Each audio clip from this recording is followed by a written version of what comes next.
Master minds commerce చదవాలనుకునే 10th inter విద్యార్థుల తొలి ఎంపిక. తమిళనాడు అసెంబ్లీ ఉజ్జీల సమరానికి వేదిక కానుంది. వచ్చే 5 ఏళ్లు సభలో అధికార విపక్ష నేతల మధ్య మాటల తూటాలు పేలనున్నాయి. ఇద్దరు సినిమా నేపథ్యం నుంచి వచ్చిన వారే. విషయ పరిజ్ఞానం, డైలాగ్ డెలివరీలోనూ సమర్థులే.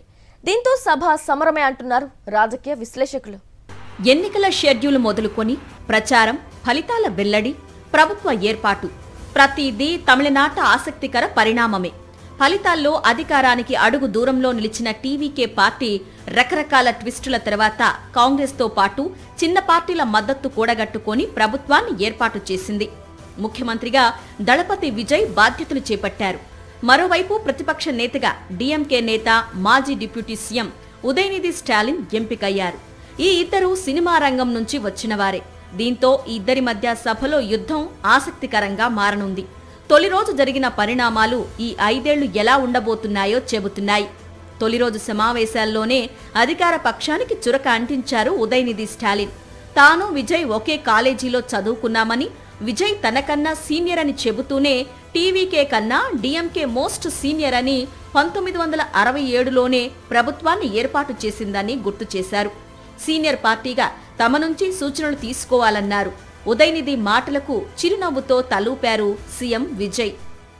இன்னைக்கு எதிர்க்கட்சி தலைவராக இருக்கிற நானும் ஒரே காலேஜில் படிச்ச ஓல்டு ஸ்டூடெண்ட்ஸ். ஒரே காலேஜில் நாம படிச்சிருந்தாலும் அரசாங்கத்தை நடத்துறதுல திமுக தான் சீனியர் பேட்ச். அது உங்களுக்கு தெரியும். 1967 ஆட்சிக்கு வந்தது திமுக தான். நாங்கள் தான் சீனியர்ஸ்.